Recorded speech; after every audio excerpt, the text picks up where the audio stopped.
എല്ലാവർക്കും സ്വാഗതം. അങ്ങനെ രാജീവൻ ഹോട്ടൽ റൂമിലേക്ക് വരികയാണ് കേട്ടോ. ശിവൻ അവിടെ തന്നെ ഉണ്ട്. ശിവൻ രാജീവിനെ കാണുമ്പോൾ തന്നെ ചോദിക്കുന്നുണ്ട് എന്തായി കാര്യങ്ങളെന്ന്. അപ്പോൾ രാജീവൻ പറയും എല്ലാം സെറ്റാണ്. 20 ഏക്കർ സ്ഥലത്ത് ഒറ്റപ്പെട്ട ഒരു കെട്ടിടമാണ്. അവിടെ രാത്രി എന്ത് നടന്നാലും ആരും അറിയാൻ പോകുന്നില്ല എന്ന് പറയും. അപ്പോൾ എങ്ങനെ ഒപ്പിച്ചു ഈ സ്ഥലം എന്ന് ചോദിക്കുന്നുണ്ട് ശിവൻ. അപ്പോൾ രാജീവൻ പറയും മുരളീകൃഷ്ണൻ്റെ കെയർ ഓഫിൽ കിട്ടിയ സ്ഥലമാണ് എന്ന് പറയട്ടോ. അപ്പോൾ മുരളീകൃഷ്ണൻ എന്ന് പറയുന്നത് രാജീവിൻ്റെ അളിയനാണ് കേട്ടോ. അപ്പോഴും ശിവൻ പറയുന്നുണ്ട് നീ സൂക്ഷിച്ച് കാര്യങ്ങൾ ചെയ്തോണം, പെണ്ണ് കേസ് ആവും എന്ന് പറയും കേട്ടോ. അപ്പോൾ അതൊക്കെ ഞാൻ സൂക്ഷിച്ച് ചെയ്തോളാം, പോലീസ് കേസ് ആവാതെ ശിവേട്ടൻ നോക്കിയാൽ മതി എന്ന് പറയും. അപ്പോൾ ശിവൻ പറയുന്നുണ്ട് പോലീസ് SP നമ്മുടെ ആളാണ്, അതുകൊണ്ട് അതിനെക്കുറിച്ച് പേടിക്കൊന്നും വേണ്ട, പോലീസിൻ്റെ ശല്യം ഉണ്ടാവില്ല എന്ന് പറയൂ കേട്ടോ. അപ്പോൾ അലീനെ നമ്മളെങ്ങനെ അങ്ങോട്ട് എത്തിക്കാമെന്ന് ചോദിക്കുന്നുണ്ട് ശിവനാണെങ്കിലും. അപ്പോൾ രാജീവൻ പറയുന്നുണ്ടായിരുന്നു ഇനിയിപ്പോൾ വൈകിട്ട് സുലോചന വരും, ആ സമയത്താണ് അലീനെ വീട്ടിലേക്ക് പോവുക.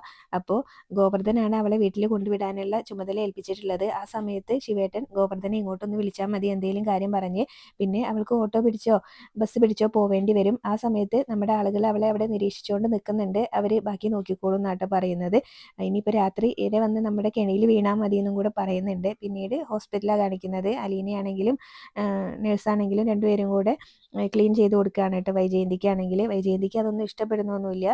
കൈയാണെങ്കിൽ ക്ലീൻ ചെയ്യാൻ എടുക്കുന്ന സമയത്ത് ഒരു കൈയിന് കുഴപ്പമൊന്നുമില്ലല്ലോ. അപ്പോൾ അതിങ്ങനെ അലീന ക്ലീൻ ചെയ്യാൻ ഇങ്ങനെ പിടിക്കുന്ന സമയത്ത് ആ കൈ അങ്ങ് പെട്ടെന്ന് വലിക്കും കേട്ടോ. അപ്പോൾ നേഴ്സാണെങ്കിലും പറയുന്നുണ്ടായിരുന്നു മോള് ചെയ്തു കൊടുക്കുന്നതൊന്നും അമ്മയ്ക്ക് ഇഷ്ടപ്പെടുന്നുണ്ടെന്ന് തോന്നുന്നില്ല, എന്തുകൊണ്ടാണ് മോളെ കൊണ്ട് ജോലി ചെയ്യിപ്പിക്കുന്നതുകൊണ്ടാണോ എന്നൊക്കെ ഇങ്ങനെ ചോദിക്കുക.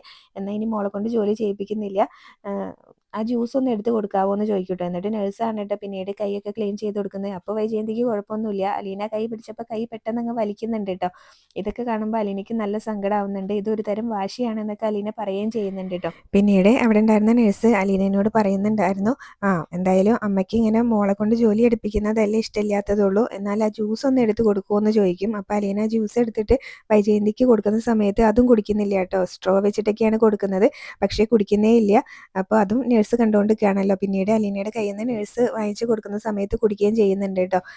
അപ്പോൾ നേഴ്സാണെങ്കിലും പറയുന്നുണ്ടായിരുന്നു ഇപ്പോൾ കുഴപ്പമൊന്നുമില്ലല്ലോ, ജ്യൂസൊക്കെ കുടിച്ചല്ലോ, എന്താ ഇങ്ങനെ മോളോട് അമ്മ പിണക്കത്തിലാണോ എന്നൊക്കെ ഇങ്ങനെ ചോദിക്കും കേട്ടോ. അപ്പോൾ വൈജയന്തി ഇങ്ങനെയൊക്കെ കാണിക്കുന്നത് അലീനയ്ക്ക് നല്ല സങ്കടമാവുന്നുണ്ട് കേട്ടോ. അലീന ഇങ്ങനെ മാറി കരയൊക്കെ ചെയ്യുന്നുണ്ട്. പിന്നീടാണ് ഡോക്ടർ അങ്ങോട്ടേക്ക് വരുന്നത്. ഡോക്ടർ വന്നിട്ട് BP ഒക്കെ ചെക്ക് ചെയ്തില്ലേ എന്നൊക്കെ ചോദിക്കുന്നുണ്ട്. അതുപോലെ തന്നെ ഓക്സിജൻ ലെവലൊക്കെ ചെക്ക് ചെയ്തിട്ടില്ലേ എന്ന് ചോദിക്കുന്നുണ്ട് കേട്ടോ. അപ്പോൾ അതൊക്കെ ചെക്ക് ചെയ്തു എന്ന് നേഴ്സ് പറയും. പിന്നീട് വൈജയന്തിനോട് പറയുന്നുണ്ടായിരുന്നു ഇങ്ങോട്ട് കൊണ്ടുവന്ന സമയത്ത് ഞങ്ങളെയൊക്കെ അങ്ങ് പേടിപ്പിച്ച് കളഞ്ഞു, ഇനിയിപ്പോൾ പേടിക്കാനൊന്നുമില്ല കേട്ടോ, എല്ലാം ശരിയായിക്കോളും എന്ന് പറയും. അപ്പോൾ അലീന പറയുന്നുണ്ടായിരുന്നു ആ വലത് കൈക്ക് വേദനയുണ്ടെന്ന് തോന്നുന്നുണ്ട് എന്ന്. അപ്പോൾ എല്ലാം ശരിയാവുമെന്ന് ഡോക്ടർ പറയാണ് കേട്ടോ. ധൈര്യമാണ് വേണ്ടത് മനസ്സിന്, മനസ്സ് തന്നെയാണല്ലോ ഏറ്റവും നല്ല വൈദ്യവും മരുന്നും എന്നൊക്കെ പറഞ്ഞു കൊടുക്കുന്നുണ്ട് കേട്ടോ. അതൊക്കെ പറഞ്ഞിട്ട് ഡോക്ടർ അവിടെ നിന്ന് അങ്ങ് പോവേ.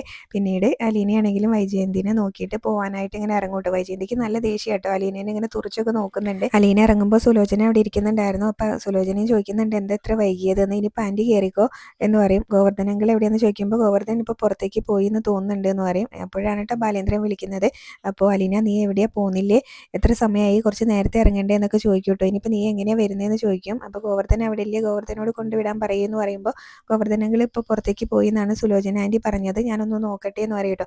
എന്നാൽ പിന്നെ ഞാൻ അങ്ങോട്ട് വരാം എന്ന് പറയുന്നുണ്ട് ബാലേന്ദ്രൻ. അപ്പച്ചൻ ഇതുവരെ കാർ ഓടിച്ച് വരണ്ട, ഞാനിങ്ങനെ ഓട്ടോയ്ക്ക് വന്നോളാം, ഒരു 2 മിനിറ്റ് നടന്നാൽ പോരെ, ഓട്ടോ സ്റ്റാൻഡിൽ എത്തുമല്ലോ എന്ന് പറയുന്നുണ്ട് കേട്ടോ. അപ്പോൾ രാത്രിയല്ലേ ഹോസ്പിറ്റലിൻ്റെ പുറത്തിറങ്ങണ്ടേന്നൊക്കെ ബാലേന്ദ്രൻ ചോദിക്കുമ്പോഴാട്ടോ അലീന പറയുന്നത് ഞാൻ അരമണിക്കൂറിനുള്ളിൽ അവിടേക്ക് എത്തുമെന്ന് പറഞ്ഞിട്ടാണ് അലീന കോള് കട്ട് ചെയ്യുന്നത്. പിന്നീട് സുലോചന കയറിയിട്ടുണ്ടായിരുന്നല്ലോ, അപ്പോൾ അവിടെ നേഴ്സ് ഉണ്ടായിരുന്നു. അപ്പോൾ അത് ചോദിക്കുന്നുണ്ട് കേട്ടോ, ആ കുട്ടി അലീന ശരിക്കും ഇവരുടെ മകളല്ലേ എന്ന് ചോദിക്കുന്നുണ്ട് കേട്ടോ. അപ്പോൾ അതെന്താ നേഴ്സ് അങ്ങനെ ചോദിച്ചതെന്ന് ചോദിക്കട്ടോ, സിസ്റ്റർ അങ്ങനെ ചോദിച്ചതെന്ന് ചോദിക്കുമ്പോൾ അല്ല ആ കുട്ടി മൂത്ത മകളാണെന്നാണ് പറഞ്ഞത്, പക്ഷേ അലീന ഉച്ചയ്ക്ക് ഭക്ഷണം കഴിക്കാൻ പുറത്തിറങ്ങിയപ്പോൾ ഞാൻ പേഷ്യൻറ്റിനോട് ചോദിച്ചപ്പോൾ വലത്തെ കൈ കൊണ്ട് എഴുതി കാണിച്ചു അല്ല എന്നുള്ളതെന്ന് പറയും കേട്ടോ.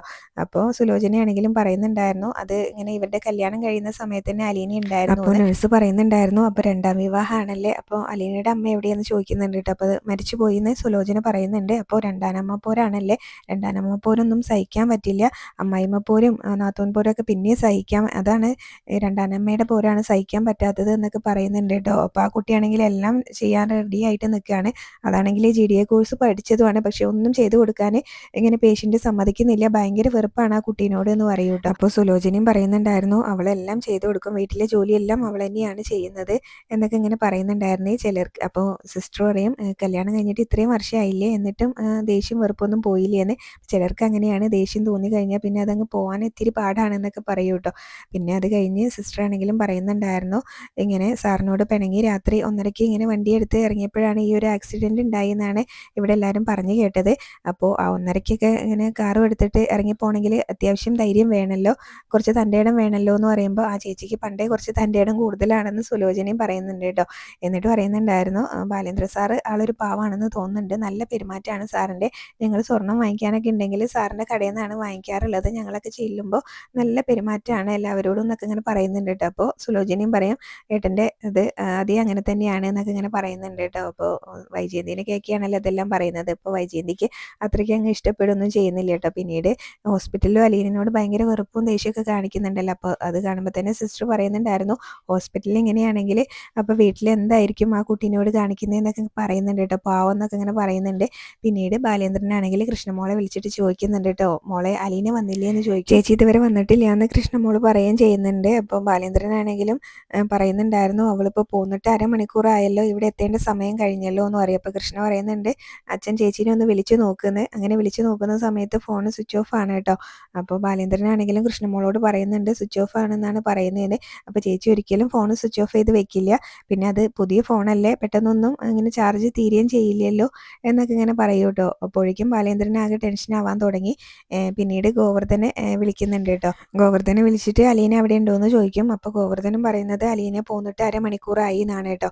അപ്പോൾ ഇങ്ങോട്ടേക്ക് എത്തിയിട്ടില്ലല്ലോ. അപ്പോൾ അതുകൊണ്ട് തന്നെ ബാലേന്ദ്രൻ ചോദിക്കുന്നുണ്ടായിരുന്നു ഞാൻ നിന്നോട് പറഞ്ഞതല്ലേ അലീനേനെ ഇവിടെ കൊണ്ടുവിടണം എന്നുള്ളത്, അപ്പോൾ നീ എവിടെയായിരുന്നു എന്ന് ചോദിക്കുന്നുണ്ട്. അലീന പോകുന്ന സമയത്ത് ഞാൻ ഇവിടെ ഇല്ലായിരുന്നു, ഒന്ന് പുറത്തു പോയി എന്ന് പറയൂ കേട്ടോ. അപ്പോൾ അലീന ഇതുവരെ എത്തിയിട്ടില്ല എന്ന് പറയുന്നുണ്ട് ബാലേന്ദ്രനാണെങ്കിലും. അപ്പോൾ നീ എവിടെ പോയി കിടക്കായിരുന്നു എന്ന് ഭയങ്കര ദേഷ്യത്തിൽ ചോദിക്കുന്നുണ്ട് കേട്ടോ ബാലേന്ദ്രൻ. അപ്പോൾ ഗോവർദ്ധനാണെങ്കിലും പറയുന്നുണ്ടായിരുന്നു എന്നെ ശിവേട്ടൻ വിളിച്ചിട്ട് ഞാൻ ഹോട്ടൽ റൂമിലേക്ക് പോയതാണെന്ന് പറയും. അപ്പോഴെന്നെ ബാലേന്ദ്രന് ചെറിയൊരു സംശയമാവാൻ തുടങ്ങിയിട്ട് അപ്പോൾ എന്തിനാ വിളിച്ചതെന്ന് ചോദിക്കുന്നുണ്ട്. അപ്പോൾ എനിക്കിങ്ങനെ കുറച്ച് ക്യാഷ് തന്നു എന്ന് പറയും. അപ്പോൾ എത്ര തന്നു എന്ന് ചോദിക്കുന്നുണ്ട്. 1,00,000 രൂപ തന്നു എന്ന് പറയുമ്പോൾ നിനക്കത് വാങ്ങിച്ചു വെക്കാൻ നാണൊന്നും ഉണ്ടായില്ലേ എന്ന് ചോദിക്കുമ്പോൾ ഗോവർദ്ധൻ പറയുന്നുണ്ട് വേണ്ടെങ്കിൽ തിരിച്ചു കൊടുക്കാമെന്ന്, എന്തായാലും അതൊക്കെ പിന്നെ തീരുമാനിക്കാം, നീ അലീന അവിടെ എവിടെയെങ്കിലും ഉണ്ടോ എന്നൊന്ന് അന്വേഷിക്കുക എന്ന് പറഞ്ഞിട്ട് കോള് കട്ട് ചെയ്യാണ്. എന്നിട്ട് കൃഷ്ണനോട് പറയുന്നുണ്ട് മോളെ നീ ഒന്ന് പെട്ടെന്ന് റെഡി ആവുക, നമുക്കൊന്ന് പുറത്ത് പോവേണ്ടി വരും എന്ന് പറയൂ കേട്ടോ.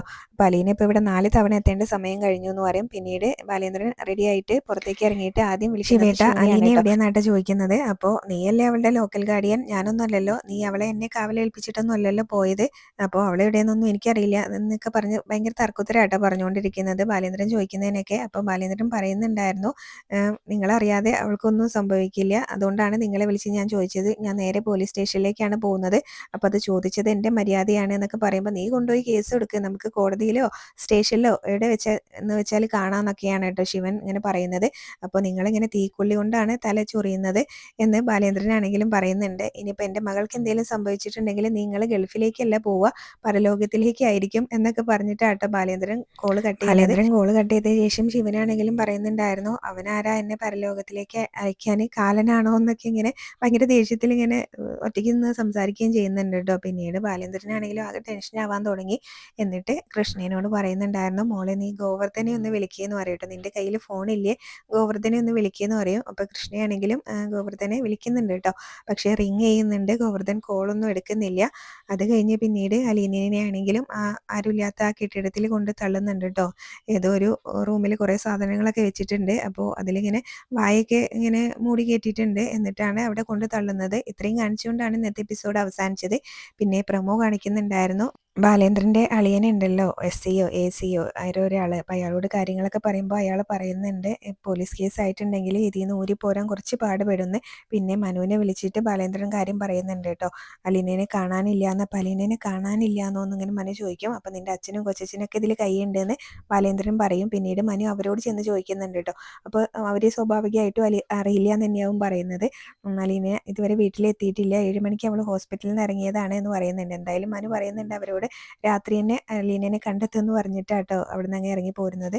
പിന്നീട് ഗംഗാധരൻ വിളിക്കുന്നുണ്ട് രാജീവിനെ ശിവനെ, എന്നിട്ട് പറയുന്നുണ്ടായിരുന്നു നിങ്ങൾ വിചാരിക്കുന്ന പോലെ ഉള്ളൊരു കളിയല്ല ഇത്, സർവനാശം വരുത്തി വെക്കരുത് എന്നൊക്കെ അവരോട് പറയുന്നുണ്ട് കേട്ടോ. അപ്പോൾ ഇത്രയാണ് പ്രമോല് കാണിച്ചിട്ടുണ്ടായിരുന്നത്. റിവ്യൂ ഇഷ്ടപ്പെട്ടെങ്കിൽ ചാനൽ ഒന്ന് സബ്സ്ക്രൈബ് ചെയ്ത് സപ്പോർട്ട് ചെയ്യണേ. താങ്ക്